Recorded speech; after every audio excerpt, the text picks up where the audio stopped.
Amigos televidentes, aun cuando el Fondo Monetario Internacional anunció la entrega de un crédito por más de 400 millones de dólares para el Ecuador, este mismo organismo bajó la proyección del crecimiento económico para nuestro país para el 2020. Para analizar este tema y qué connotación tendrá en la economía de los ecuatorianos, hemos invitado esta mañana al economista Francisco Sued, analista económico, exministro de Economía y decano de la Facultad de Economía de la UES. Gracias por estar con nosotros, buenos días y bienvenido. Economista, el reciente informe del Fondo Monetario Internacional nos da una baja calificación indicando que Ecuador no habría cumplido las metas previstas este año que le permitan un mejor crecimiento económico en el 2020. Exactamente, ¿cuáles son esos compromisos que como país no pudimos cumplir y por qué? Bueno, para comenzar, el acuerdo era irrealizable. Era un acuerdo que no estaba dentro de las posibilidades de la economía para cumplir y más de una vez lo dije.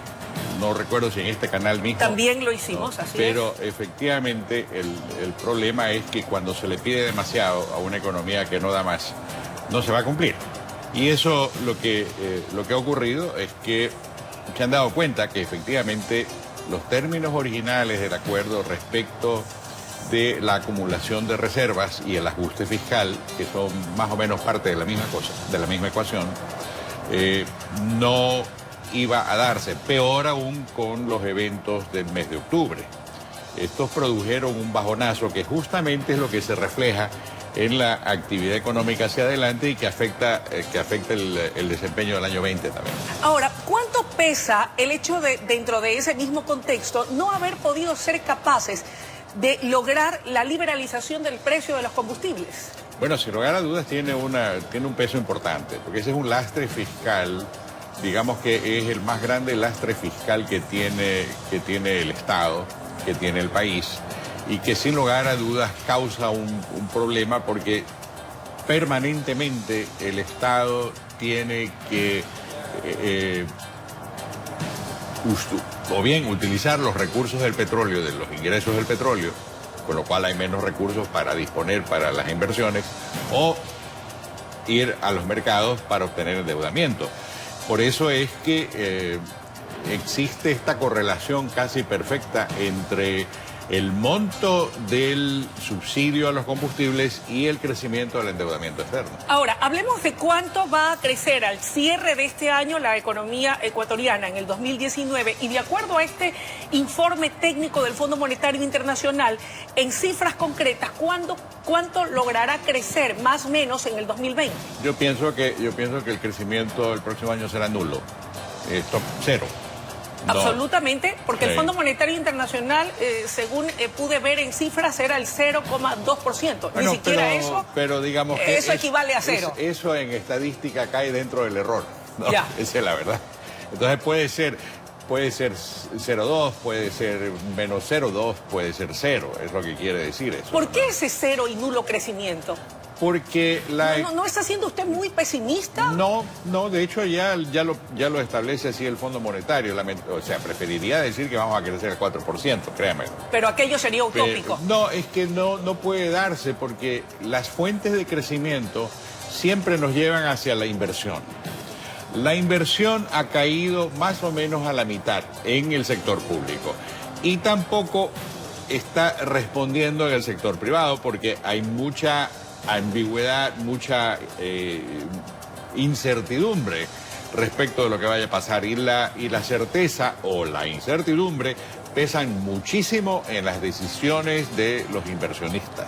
Ahora, en ese contexto y con ese crecimiento nulo para el 2020, ¿qué repercusiones va a tener ello en la economía del ciudadano común, del día a día, de los ecuatorianos en general? Sí, esa es la pregunta del millón. Es lo que todos nos preguntamos. Claro, con esa proyección tan poco alentadora, ¿qué podemos esperar? Bueno, lo que se puede esperar es que, digamos, en el mejor de los casos, la situación va a estar más o menos como lo ha sido este año para los hogares. Lo que quiere decir que en la mayoría de los casos hay deterioros aún leves, no catastróficos. Eso es importante. Y es importantísimo. Claro. Pero, digamos, un año más de expectativas que no se cumplieron, de tal vez deseos que no se lograron, de temas, adquisiciones, consumo que tuvieron que ser pospuestos nuevamente. Ese tipo de situaciones sí se va a dar a nivel de los hogares. No obstante, el hecho de tener una moneda dura como es el dólar, de una u otra manera ayuda a que la situación sea menos cruenta, que como hemos visto ha ocurrido en otros países vecinos. Sin lugar a dudas, Luisa. Si no estuviéramos así, tendríamos los problemas que se dan en el extremo en Venezuela y aquellos que se empiezan a manifestar en Argentina, ¿no? Donde el ciudadano común y corriente, si quiere adquirir un dólar, tiene que pagar un impuesto del 30%, ¿no?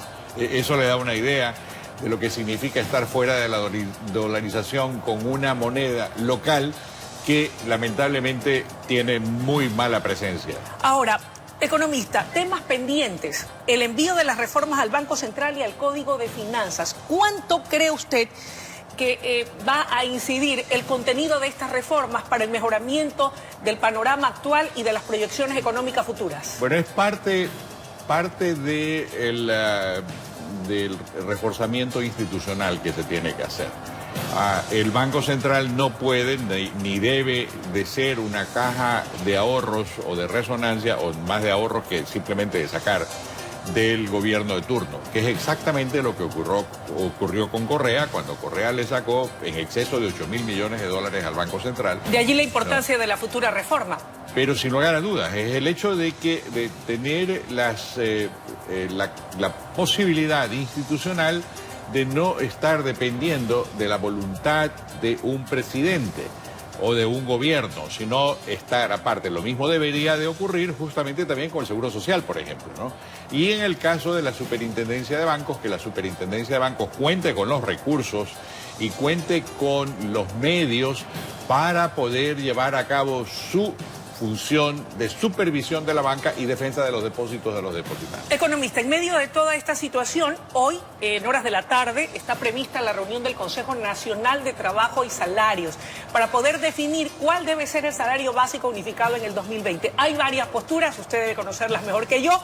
Hay un sector de los trabajadores que plantea $15, el FUT plantea más de $90, en tanto que los empresarios piden que el salario básico unificado se congele en $394.